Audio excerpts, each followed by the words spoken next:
brought to you by Infinix.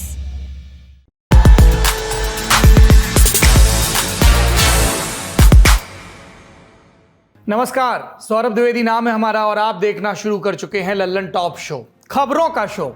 और खबरों के लिहाज से पिछले 4-5 दिन सक्रियता से भरे रहे हैं। पूर्व गवर्नर सत्यपाल मलिक ने नरेंद्र मोदी सरकार पर गंभीर इल्जाम लगाए। कहा कि गृह मंत्रालय को कहा गया था कि ये जो पैरामिलिट्री है इसके ट्रांसपोर्टेशन के लिए हेलीकॉप्टर उपलब्ध कराए जाएं, सरकार ने ध्यान नहीं दिया। और ये भी कहा कि जब पुलवामा के हमले के बाद मैंने प्रधानमंत्री नरेंद्र मोदी से इस बारे में बात की तो उन्होंने कहा अभी तुम चुप रहो। भारतीय जनता पार्टी की तरफ से इस पर मुखर प्रतिक्रिया नहीं आई। खबर कर्नाटक से भी लगातार आ रही है, जहां बीजेपी की पेशानी पर बल पड़े हैं क्योंकि उनके कई कद्दावर नेता एक एक करके पार्टी छोड़कर जा रहे हैं, जिसमें पूर्व मुख्यमंत्री और सिटिंग उप मुख्यमंत्री भी शामिल हैं। लेकिन इन सब सियासी सुर्खियों से इतर 15 अप्रैल शनिवार की रात को जब पूर्व सांसद अतीक अहमद और उसके भाई पूर्व विधायक अशरफ को नजदीक से 3 लड़कों ने गोली मार दी, 3 अपराधियों ने गोली मार दी, तो सब बदल गया। 16 अप्रैल की देर शाम प्रयागराज में इन दोनों को सुपुर्द खाक कर दिया गया है। पर कुछ सवाल हैं जो खाक में नहीं मिले हैं।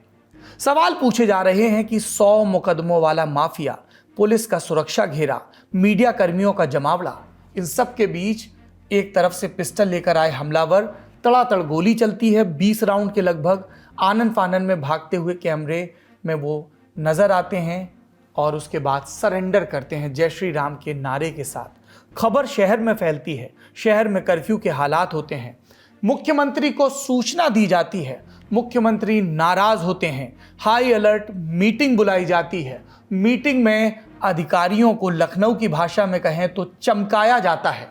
उसके बाद कानूनी कार्रवाई पर विचार किया जाता है।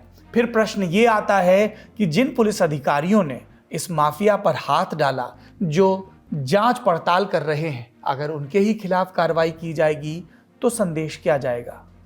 पर संदेश से इतर पूरे प्रदेश को हाई अलर्ट पर डाल दिया जाता है।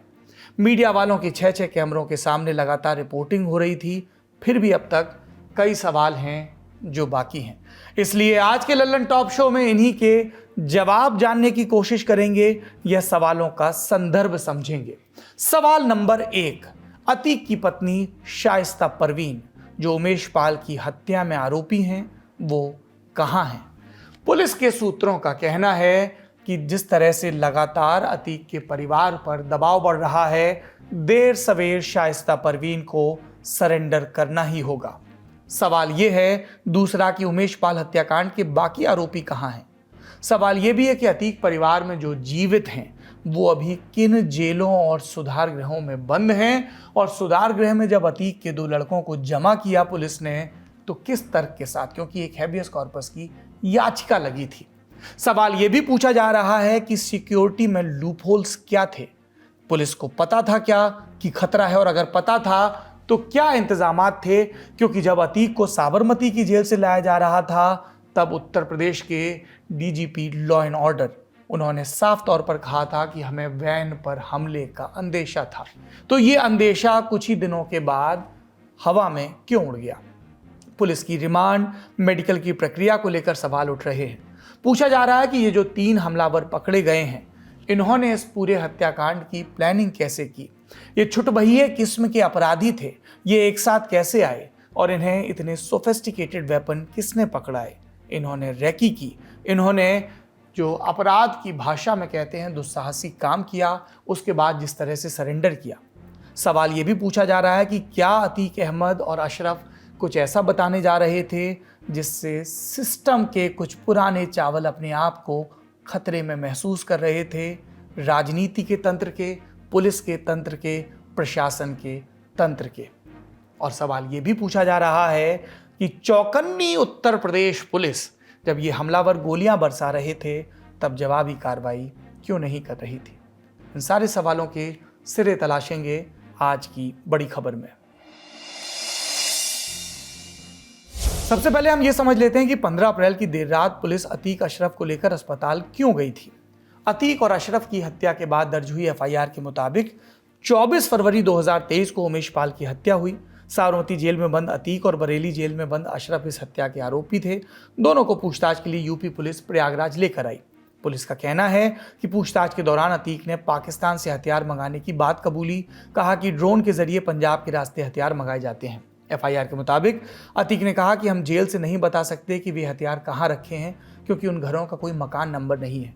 ऐसे में दोनों पुलिस के साथ चलकर हथियारों की बरामदगी के लिए तैयार हो गए। 15 अप्रैल को पुलिस ने उनके बताई जगहों से कुछ हथियार बरामद भी किए। इसके बाद दोनों ने अस्वस्थ होने और घबराहट की शिकायत की, जिसके बाद पुलिस की टीम रात 10:30 बजे के आसपास उन्हें मेडिकल चेकअप के लिए प्रयागराज के कॉलविन हॉस्पिटल ले गई। इससे पहले 14 अप्रैल को भी दोनों को मेडिकल चेकअप के लिए कॉलविन अस्पताल ले जाया गया था, जहां इन दोनों ने मीडिया से बात की थी। 15 अप्रैल को दोबारा उसी तरह का सीन बना, लेकिन इस दिन पुलिस की मौजूदगी पिछले दिन के मुकाबले कम थी। हालांकि 16-18 के लगभग पुलिस वाले अब भी मौजूद थे। यहां मीडिया कर्मियों के बीच से निकले 3 हमलावरों ने अतीक और अशरफ की गोली मारकर हत्या कर दी। आज तक न्यूज चैनल की रिपोर्ट के मुताबिक पोस्टमार्टम रिपोर्ट से पता चला है कि हमलावरों ने अतीक को कुल 9 गोलियां मारी थी। अतीक के सर, गर्दन, छाती, पेट और कमर पर गोली लगी थी। 1 गोली सर पर, बाकी शरीर पर। वहीं अशरफ को 5 गोली लगी थी, 1 गर्दन पर और बाकी पीठ से छीलती हुई भीतर दाखिल हुई थी। इस पोस्टमार्टम को 5 डॉक्टरों की टीम ने अंजाम दिया। इसके अलावा पुलिस ने हत्या के पीछे का मोटिव भी बताया। पुलिस की एफआईआर के मुताबिक तीनों आरोपियों ने अतीक और अशरफ की हत्या के पीछे वजह शोहरत कमाना बताया। इसके मुताबिक आरोपी अतीक अशरफ की हत्या कर अपनी पहचान बनाना चाहते थे। इसके लिए वे पिछले 3-4 दिन से रेकी कर रहे थे। यहाँ सबसे पहला सवाल यही है कि तीनों हमलावर एक साथ आए कैसे। ये सवाल इसलिए उठता है क्योंकि इनका अतीक या अशरफ से सीधा लेना देना नहीं है। तीनों अलग अलग जिलों के हैं। लवलेश तिवारी बांदा का रहने वाला है। कुछ साल पहले लवलेश ने चौराहे पर एक लड़की को थप्पड़ मारा था। इस मामले में उसे जेल हुई थी। फिलहाल जमानत पर बाहर है। कुल 4 मुकदमे हैं। परिजनों का कहना है घटना के 6 दिन पहले घर आया, रात भर रुका और अगले दिन बिना किसी को बताए चला गया। दूसरा आरोपी सनी सिंह हमीरपुर का रहने वाला है। उस पर 14 मुकदमे हैं। वो हमीरपुर जिले के कुरारा थाने का हिस्ट्री शीटर है। सनी के परिवार वालों का कहना है कि वो कई साल पहले घर से भाग गया। मीडिया रिपोर्ट्स के मुताबिक हमीरपुर जेल में सनी की मुलाकात नोएडा के कुख्यात गैंगस्टर सुंदर भाटी से हुई थी, जिसके बाद से सनी उसके लिए काम करने लगा था। तीसरा आरोपी अरुण मौर्य कासगंज का रहने वाला है। उसका परिवार हरियाणा में रहकर काम करता है। अरुण भी कई बरस से घर नहीं आया। उसके ऊपर जीआरपी थाने में तैनात पुलिसकर्मी की हत्या का भी आरोप है। स्थानीय अखबारों में छपी खबरों की माने तो सनी और लवलेश की मुलाकात हमीरपुर जेल में हुई। मुलाकात दोस्ती में बदली। जमानत पर छूटने के बाद लवलेश सनी से मुलाकात करता रहा। लवलेश और अरुण की जान पहचान पहले से थी। जमानत पर छूटने के बाद तीनों मिले और फिर इन्होंने मिलकर हत्या की प्लानिंग बनाई। लेकिन अभी इसमें कयास ज्यादा है। इस बारे में ज्यादा जानकारी के लिए हमने बात की ग्राउंड पर मौजूद अपने साथियों से। वो तीनों हत्यारे अलग अलग जगहों से, कासगंज से, बांदा से, हमीरपुर से प्रयागराज कैसे पहुंचे एक साथ? और दूसरा सवाल ये कि उनके पास जिगाना टर्किश पिस्टल कहां से आई? ये दोनों सवाल सबसे अहम इस केस में है। इसलिए भी कि हत्यारे जो है वो लो प्रोफाइल बैकग्राउंड से बताए जा रहे हैं। हमने जब पुलिस से पूछा कि पुलिस सोर्सेस से जब बात की तो उन्होंने कहा कि प्राथमिक दृष्टि हमारी पहली कोशिश ये थी कि प्रयागराज में लॉ एंड ऑर्डर सिचुएशन को मेंटेन रखा जाए, क्योंकि अतीक अहमद पहले विधायक रह चुका है, सांसद रह चुका है, तो उसका एक अपना जनाधार भी था, उसके एक सिंपैथाइजर भी थे। तो इस तरह से कोई किसी तरीके का आक्रोश ना हो, उसको कंट्रोल करने में पुलिस ने पहला फोकस किया, क्योंकि जब तक अतीक को दफनाया नहीं गया था, पोस्टमार्टम नहीं किया गया था, भारी पुलिस बल तैनात है। 10,000 की संख्या में पुलिस, आरएएफ, पीएसी के जवान मौजूद हैं प्रयागराज में। चप्पे चप्पे पे नाकेबंदी है, सेंसिटिव जगहों पे भारी पुलिस बल तैनात है। तो अब वो पुलिस अधिकारी कह रहे हैं कि अब हम जांच करेंगे। अभी तक पुलिस ने रिमांड पर भी नहीं लिया है। अगला सवाल, अतीक और अशरफ की हत्या किस पिस्टल से की गई और ये पिस्टल हमलावरों के पास आई कहां से? शूटर्स ने जो पिस्टल यूज की वो तुर्की में बनने वाली जिगाना पिस्टल है। मीडिया रिपोर्ट्स के मुताबिक ये गन मलेशिया और तुर्की साथ मिलकर बनाते हैं। सही उच्चारण है तुर्की। इस देश का नाम बदल गया है, मैं माफी चाहता हूं। जिगाना पिस्टल भारत में बैन है। इसे गैरकानूनी तरीके से बॉर्डर क्रॉस कर देश में लाया गया। कई रिपोर्ट्स के मुताबिक ये पाकिस्तान से ड्रोन के जरिए भारत लाई जाती है। इसकी कीमत 5 से 7 लाख रुपए बताई जाती है। खासियत यह कि इसमें एक बार में 15 गोलियां मैगजीन में भरी जाती हैं। अतीक अहमद हत्याकांड में दनादन फायरिंग का यही कारण था। सिंगल वेपन, लगातार फायरिंग, क्लोज फायरिंग। खबरों के मुताबिक इस पिस्टल को आधिकारिक तौर पर मलेशियाई सेना, अजरबैजान का सशस्त्र बल, फिलीपींस राष्ट्रीय पुलिस और यूएस कोस्ट गार्ड इस्तेमाल करता है। पुलिस के सामने बड़ा सवाल ये आधुनिक और महंगी बंदूकें लवलेश, अरुण और सनी जैसे शूटर्स के पास कैसे आई। चूंकि सनी सुंदर भाटी गैंग से जुड़ा है, इसलिए कयास उसके नाम का भी चल रहा है। पश्चिमी उत्तर प्रदेश का गैंगस्टर सुंदर भाटी फिलहाल उत्तर प्रदेश की सोनभद्र जेल में बंद है।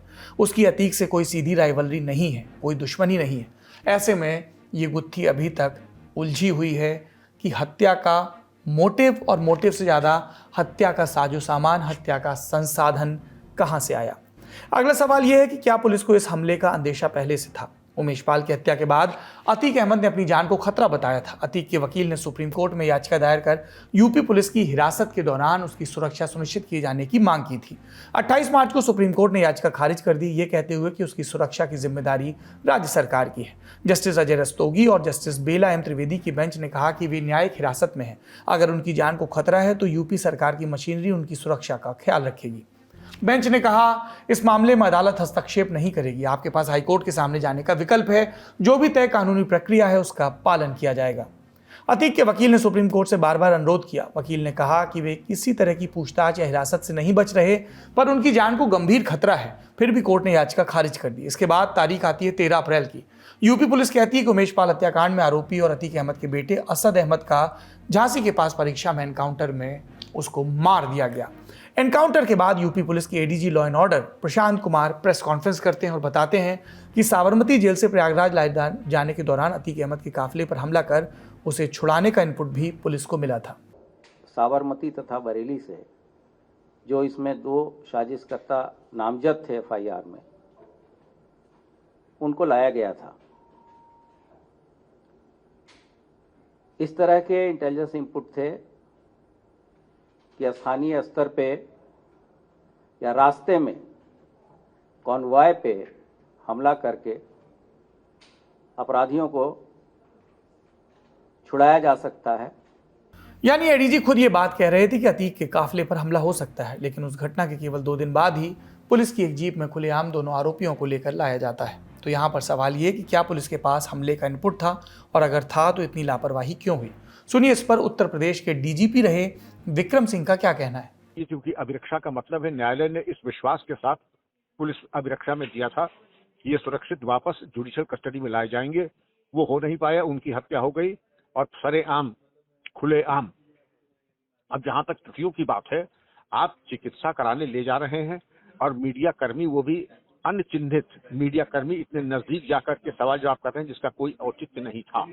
और जिन परिस्थितियों में वो पहुंच गए और 1.5 किलो की जिगाना पिस्तौलें लेकर के गए, तो क्या पुलिस कर्मियों ने जरूरी नहीं समझा कि उनको चिन्हित कर लें, उनकी तलाशी ले लें और इतने नजदीक जाके पिस्तौल सटा करके इतनी गोली मार दी। और वाहवाही ये कि हमने उनको गिरफ्तार कर लिया और मौका वारदात से पिस्तौलें बरामद कर दी। आपने बरामद नहीं किया, उन्होंने आत्मसमर्पण किया और आत्मसमर्पण के बाद आपने उनको दस्तयाब किया और पिस्तौलें बरामद की। जो भयानक चूकें हुई हैं उसमें सबसे पहले तो ये था, मेडिकल के लिए आप ले जा रहे हैं, मेडिकल के दरवाजे तक ले जाते, न कि उनको चला करके ले जाते। हमने बात की अतीक अहमद के वकील विजय मिश्र से। विजय मिश्र भी मौका वारदात पर मौजूद थे जब दोनों पर हमला हुआ। जब अतीक को साबरमती से लाया गया तब भी विजय साथ जाते थे, और जब अशरफ को बरेली से लाया जाता था तब भी।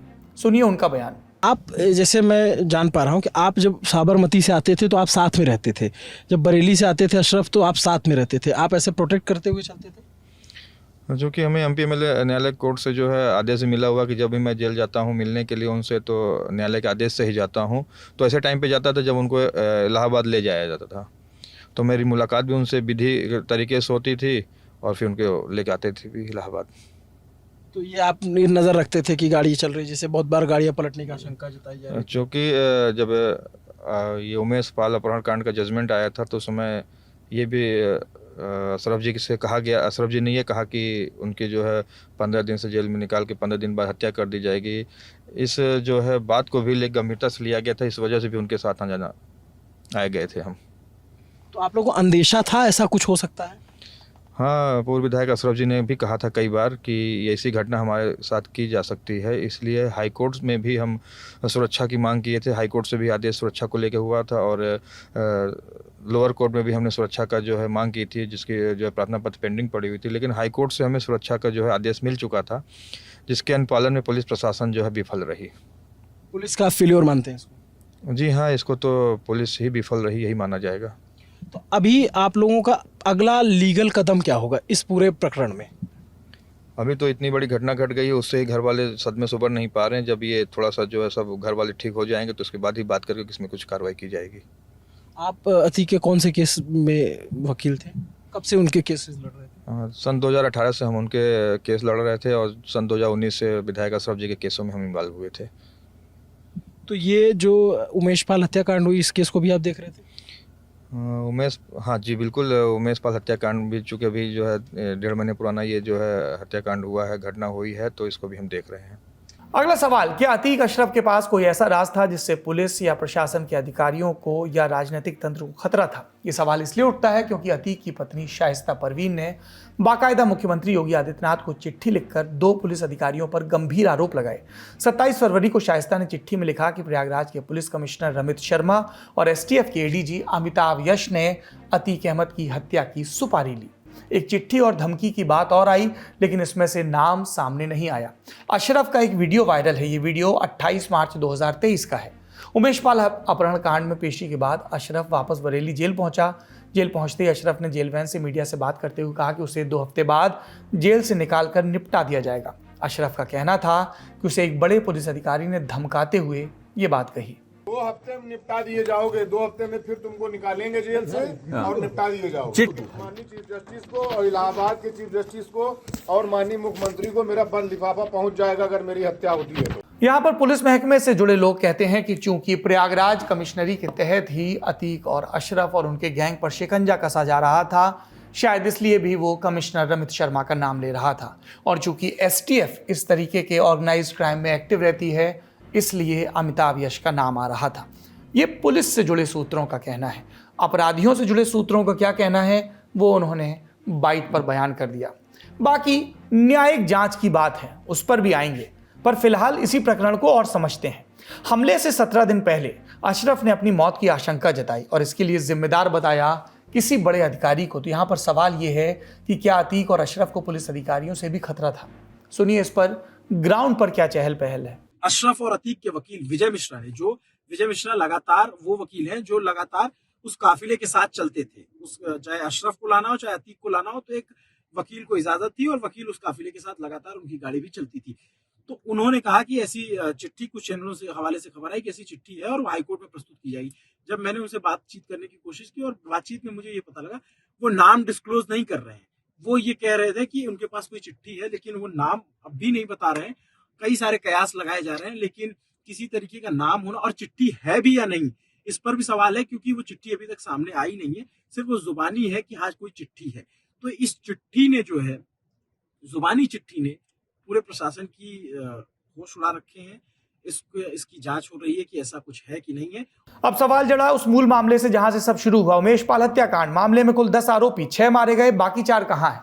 छोटा सा रिकैप करते हैं। उमेश पाल हत्याकांड के 3 दिन बाद ही 27 फरवरी को अतीक के करीबी अरबाज के एनकाउंटर में मौत की खबर आई।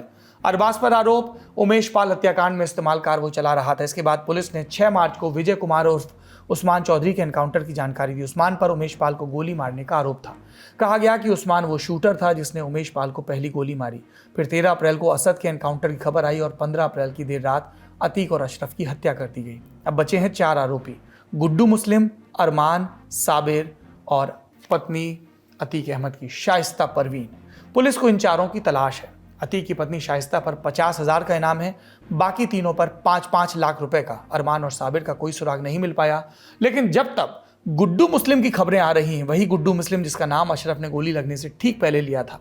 असद के एनकाउंटर के बाद अफवाह उड़ी थी कि पुलिस ने गुड्डू को मेरठ में पकड़ लिया, लेकिन फिर पुलिस ने बताया कि ऐसा कुछ नहीं। फिर अतीक और अशरफ की हत्या के बाद 16 अप्रैल को अफवाह फैली कि एसटीएफ की टीम ने महाराष्ट्र के नासिक जनपद में छापा मारकर गुड्डू को गिरफ्तार कर लिया और उसे यूपी लाया जा रहा है। लेकिन प्रयागराज पुलिस और एसटीएफ ने बताया कि नासिक में कोई एसटीएफ की टीम नहीं है। अब तक गुड्डू की गिरफ्तारी को लेकर कोई आधिकारिक जानकारी नहीं आई है। अगला सवाल अतीक अहमद की पत्नी शाइस्ता परवीन को लेकर है। उमेश पाल की पत्नी जया पाल की तहरीर पर पुलिस ने अतीक अहमद, अशरफ, गुड्डू मुस्लिम, गुलाम और 9 अन्य लोगों के खिलाफ हत्या का प्रयास, वसूली, आपराधिक साजिश, बलवा आदि का मामला दर्ज करवाया था। इन नामों में शाइस्ता का भी नाम था। उमेश पाल की हत्या के बाद कुछ दिनों तक शाइस्ता परवीन मीडिया से बात करती रही, लेकिन जैसे ही उनका नाम आपराधिक साजिश में आने लगा वो भी फरार हो गई। इस बीच उनकी खबरें आती रहीं कि जिस घर पे वो किराए में रहती थी उसे गिरा दिया गया। हत्याकांड के शूटर साबिर के साथ दिखी। फिर 8 मार्च को शाइस्ता पर भी 25,000 का इनाम घोषित हुआ और महीने भर बाद 8 अप्रैल को इस इनाम को बढ़ाकर 50,000 कर दिया गया। असद के जनाजे के वक्त भी खबर आई कि शाइस्ता सरेंडर करने वाली हैं और अतीक अशरफ के जनाजे के वक्त भी यही खबरें उड़ी, लेकिन वो अभी भी पुलिस की गिरफ्त से दूर हैं। उमेश पाल हत्याकांड के अलावा भी शाइस्ता पर 2009 में आर्म्स एक्ट और धोखाधड़ी के कुल 3 मामले दर्ज हैं। शाइस्ता परवीन बहुजन समाज पार्टी के टिकट पर प्रयागराज से मेयर का चुनाव भी लड़ने वाली थी, लेकिन इस पूरे प्रकरण के बाद बहुजन समाज पार्टी ने उनसे किनारा कर लिया है। अगला सवाल, अतीक अहमद के परिवार में अब कौन कहां है? अतीक और शाइस्ता के 5 बेटे थे। असद की मौत के बाद 4 बचे, मोहम्मद उमर, मोहम्मद अली और 2 नाबालिग बेटे। अतीक का सबसे बड़ा बेटा उमर अहमद 28 साल का है और फिलहाल लखनऊ जेल में बंद है। उमर पर 2 मुकदमे चल रहे हैं। 2018 में उस पर आरोप लगा था कि उसने लखनऊ से एक प्रॉपर्टी डीलर को किडनैप किया और देवरिया जेल में बंद अतीक के पास ले जाकर पीटा। इसके बाद सीबीआई ने उमर पर 2 लाख रुपए का इनाम घोषित किया था। 2022 में उसने सीबीआई कोर्ट में सरेंडर कर दिया और तभी से वो लखनऊ जेल में बंद है। दूसरा बेटा है अली अहमद, 24 साल का है। उस पर कुल 5 मामले दर्ज हैं। प्रयागराज में अली पर जानलेवा हमला करने और रंगदारी वसूलने का मामला है। इसके बाद उस पर 50,000 का इनाम घोषित हुआ। जुलाई 2022 में उसने सरेंडर किया। फिलहाल अली प्रयागराज की नैनी जेल में है। तीसरा बेटा था असद, उमेश पाल हत्याकांड का मुख्य आरोपी, जिसे सीसीटीवी फुटेज में उमेश को गोली मारते हुए देखा जा सकता है। हमने पहले बताया कि झांसी में 13 अप्रैल को हुए पुलिस एनकाउंटर में असद की मौत हो गई। उस पर केवल 1 मामला दर्ज था। 2 नाबालिग बेटे उमेश पाल हत्याकांड के बाद से बाल सुधार गृह में हैं। प्रयागराज की धूमनगंज पुलिस की ओर से कोर्ट में बताया गया था कि दोनों बच्चे लावारिस हालत में मिले थे, इसके चलते उन्हें बाल सुधार गृह में भर्ती करा दिया गया है। ये थी अतीक के परिवार की कहानी। अब आज यानी 17 अप्रैल के जो अपडेट्स हैं उनके बारे में भी जान लेते हैं। आज सुप्रीम कोर्ट में वकील विशाल तिवारी ने एक जनहित याचिका दायर की। याचिका में कोर्ट के रिटायर्ड जजेस की निगरानी में जांच की मांग की गई। इसमें अतीक और अशरफ की पुलिस कस्टडी में हुई हत्या के अलावा पुलिस एनकाउंटर में मारे गए 183 लोगों के मामले की जांच की मांग की गई। इसके अलावा एक अर्जी पूर्व आईपीएस अमिताभ ठाकुर ने भी लगाई। चीफ जस्टिस के नाम भेजे गए लेटर पिटीशन में अमिताभ ठाकुर ने मामले की जांच सुप्रीम कोर्ट या हाईकोर्ट की निगरानी में सीबीआई से कराने को कहा। इन मांगों से इतर उत्तर प्रदेश सरकार ने भी जांच के लिए कुल 3 टीमें बनाई। 16 अप्रैल को यूपी सरकार की ओर से एक न्यायिक जांच आयोग का गठन हुआ। 3 मेंबर वाले इस आयोग में इलाहाबाद हाईकोर्ट के retired justice Arvind Kumar Tripathi, UP के पूर्व डीजीपी सुबेश कुमार सिंह और पूर्व रिटायर्ड जज ब्रिजेश कुमार सोनी शामिल हैं। आयोग को 2 महीने के भीतर पूरे मामले की रिपोर्ट शासन को देनी है। इस न्यायिक जांच के अलावा एसआईटी यानी स्पेशल इन्वेस्टिगेशन टीम का गठन भी किया गया। एक टीम प्रयागराज पुलिस कमिश्नर के आदेश पर भी बनाई गई। इसमें ADCP crime Satish Chandra, ACP Satyendra Prasad Tiwari और क्राइम ब्रांच के इंस्पेक्टर ओम प्रकाश शामिल हैं। इस एसआईटी के सुपरविजन के लिए भी एक 3 सदस्यीय टीम बनाई गई है, जिसमें ADG Prayagraj zone, police commissioner Prayagraj और फॉरेंसिक लैब डायरेक्टर लखनऊ शामिल है। इस मामले में एक अपडेट ये भी है कि तीनों आरोपियों को प्रयागराज से पास ही के शहर और जिले प्रतापगढ़ शिफ्ट कर दिया गया है। ये आरोपी 14 दिन की न्यायिक हिरासत में है। अतीक अहमद की हत्या पर राजनीतिक बयानबाजी भी लगातार चल रही है। आज का अपडेट, पश्चिम बंगाल की मुख्यमंत्री ममता बनर्जी, उन्होंने उत्तर प्रदेश में कानून व्यवस्था को लेकर योगी आदित्यनाथ सरकार की आलोचना की। ममता ने कहा कि यह घटना यूपी में कानून व्यवस्था के बुरी तरह चरमरा जाने को दर्शाती है। हमारा इधर में कुछ भी होता है, एक छरपोका भी किसी को कम बाइट करते हैं तो उसमें भी सेंट्रल टीम भेज देता है। कितना सेंट्रल टीम किया, कितना सेंट्रल टीम विजिट किया? क्या चल रहा है देश में? जिसको मर्जी मार दो, जिसको मर्जी काट दो, जिसको मर्जी फाड़ दो, जिसको मर्जी एजेंसी लगा दो। ममता के अलावा बिहार के मुख्यमंत्री नीतीश कुमार ने भी प्रकरण पर खुलकर बोला। कहा कि पुलिस अभिरक्षा में इलाज कराने आए किसी भी अपराधी को कोई गोली कैसे मार सकता है। अपराधियों का सफाया मैंने मार दीजिए, उसको ये कोई तरीका है? इसका मतलब जो जेल में जाएगा तो उसको मार दीजिए, ऐसा कोई नियम है? आप बताइए तो। अरे तो कोर्ट ना फैसला करता है कि अगर किसी को ये भी सजा होती है कि उसको फांसी की सजा होगी, फांसी हो जाती है। लेकिन बाकी को कोई साल तक का होता है, कितने तक का होता है सजा। लेकिन वो कोई उसको निकलेगा, बीमार हो गया, कोई कहीं जाएगा तो उसको ऐसे होगा। बीजेपी पर सवाल उठे तो जवाब भी आया, वो भी सुनिए। देखिए, सुरक्षा में चूक तो नहीं कह सकते कुछ भी, कि कई बार ऐसी परिस्थिति रहती है कि एकदम से कहीं आप और हम भी खड़े हैं, एकदम से कोई थोड़ी सी शोर भी होगा तो कहीं ना कहीं 15-20 सेकंड कहीं ना कहीं उसमें आने में लगते हैं इस चीज़ को। और तीनों अपराधी पकड़े गए हैं तो मुझे नहीं लगता कि उस बात में कोई बात ज़्यादा उस पर चर्चा करनी चाहिए। ये थी अब तक की जानकारी, साथ में वो सवाल भी जो इस पूरे प्रकरण से उठ रहे हैं। सोशल मीडिया और पक्ष विपक्ष की बहसों से इतर पुलिस कस्टडी में हुई ये घटना शासन और प्रशासन पर गंभीर सवाल खड़े करती है। उम्मीद है कि इनके जवाब जांच से सामने आएंगे। ललन टॉप शो में आज इतना ही। अपना और अपनों का ख्याल रखिए। शुभ रात्रि। सिर्फ 59 रुपए महीने में पाइए यूट्यूब पर LT प्रीमियम। किसी भी प्लेटफॉर्म से 3 दिन पहले देखिए हमारे प्रीमियम प्रोग्राम जैसे guest in the news room, किताब वाला आदि। इसके अलावा बहुत कुछ। सब्सक्राइब करने के लिए ललन टॉप के यूट्यूब चैनल पर जाकर क्लिक करें ज्वाइन बटन।